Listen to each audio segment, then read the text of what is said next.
I'm terribly sorry to hear the news of the death of Val Kilmer. Um, he died this week at 65, and I think he is the most unjustly maligned Batman in film history. And I'm quite serious. Val Kilmer's death from pneumonia has been and will be widely mourned. He was in his prime as shimmering paradox, astonishingly beautiful, theatrically trained, wildly intelligent, and I loved his film The Saint, and I remember it being filmed in Oxford at the time, and by all accounts, also deeply difficult. But that's often the price of great artistry. He wasn't just a star, he was a presence. And in Batman Forever, in the middle of all those neon light chases and sculpted rubber, he gave us something memorable, a Bruce Wayne who was haunted, lonely, and poetic. Uh, Kilmer rose to fame in Top Gun as Iceman, the only pilot cool enough to make Tom Cruise sweat.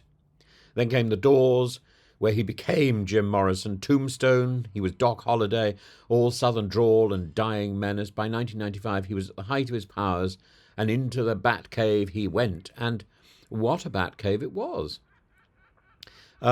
Batman Forever rather than Batman and Robin. No, I liked Batman and Robin, but not Burton's Gothic epics. I didn't enjoy the Burton films, I must confess. And this was Joel Schumacher's neon fever dream, and I thought it was magnificent. It was very camp, of course. It was chaotic. It was loud. It was the 1990s. But Kilmer's Batman was criticized for being stiff. But if you rewatch it, he's not stiff. He's restrained. He's the eye of the storm. He's playing the straight man in a carnival of lunatics. And all that lunacy just goes on around him. And he does it with those brooding eyes, the razor sharp jawline, the mournful line deliveries that somehow worked. He wasn't trying to be Keaton. He wasn't Nolan Dark. He was instead trying to be uh, an individual scarred by loss, seduced by obsession, and crucially open to affection. And Nicole Kidman's Chase Meridian, this criminal psychologist geek, the 90s hair goddess, is instantly there's instant chemistry between Kidman and Kilmer. And why wouldn't there be? Kilmer's Wayne wears turtlenecks like armor, and when he says, "It's the car, right? Chicks dig the car." What a great line! You believe that he's quietly dying inside. And then Chris O'Donnell as Robin, the angriest orphan in Gotham since Bruce himself. And their chemistry is electric. It's surrogate father and rebellious teen son, kung fu training, leather suits, and the earring. It's iconic. This was a Batman film with a soul and a pulse.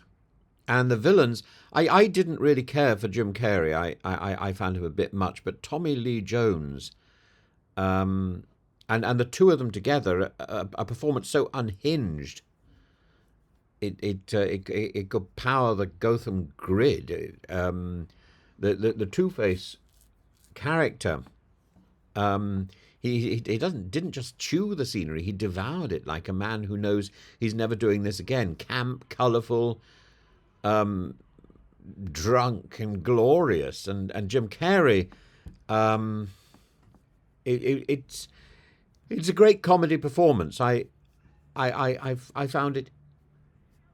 I found it more restrained than say The Mask.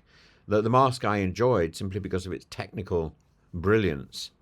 Here, where Jim Carrey was removed from all that sort of technical stuff, I found him sort of back in his own element and irritating, twitchy, narcissistic, green sequined, um, and that sort of sums him up. It's a giddy satire of tech billionaires. He was Elon Musk before Elon Musk even arrived. The film is not a disaster. It's a vision. It's a comic book opera wrapped in leather and and menace. And Schumacher may have been mocked, but he gave us a Batman that wasn't just traumatized. He was learning how to feel, and it's sort of, it's passionate, and it's visionary, it's cinematically bold, and the camera sort of one of the things that I love about good films is the way the camera goes from point of interest to point of interest to point of interest. And this Schumacher does again and again, even if some of the points of interest seem to be Val Kilmer's bottom. But so I suppose when it comes down to the